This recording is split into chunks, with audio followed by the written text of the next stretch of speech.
Boomers aren't just criticizing the next generation. Their capital is structurally competing against them. Let me cook, boomers. Everyone keeps saying this generation is lazy. They don't work hard. They don't save. They don't take ownership. But what if that's not actually true? What if they're not failing? What if they're being outcompeted by the very system their parents invested in? Because right now, your biggest competition isn't just other people. It's capital. I'm Ben Sterling. I advise executive and board level teams on capital structure and economic risk. Let's follow the capital. Start with housing. A few decades ago, the average first-time homebuyer was in their mid to late 20s. Today, that number has pushed into the mid 30s. Not because people suddenly became irresponsible, but because the barrier to entry changed. You're no longer just competing with other families. You're competing with capital. Institutional buyers, real estate funds, private equity. They can move faster, they can pay cash, they can outbid consistently. So when a young buyer enters the market, they're stepping into an environment where the game has already scaled past them, where that capital comes from. Now, here's the uncomfortable part. That capital didn't just appear. It was funded through retirement systems, through pension allocations, through insurance-backed investment portfolios. In many cases, the same generation saying, just work harder, just save more,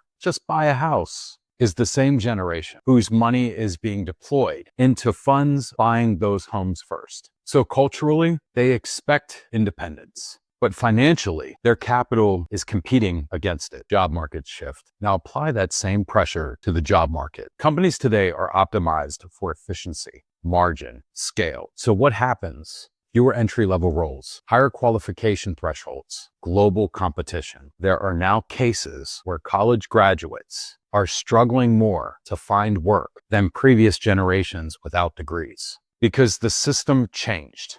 You're not just competing locally anymore. You're competing globally in a system designed to reduce cost, not create opportunity. Cost of living investment gap. Now layer on the cost of living. Housing is higher, rent is higher, basic expenses are higher. So the ability to save gets compressed and the ability to invest gets delayed. Meanwhile, asset prices continue to rise, driven by the same capital flows. So the gap widens, not because people aren't trying, but because they're entering later into a system that already moved ahead. So no, this generation isn't just lazy. They're navigating a system where capital moves faster than they can. And in many cases, that capital is coming from the very people telling them they're not doing enough. That's the reality. Follow the capital.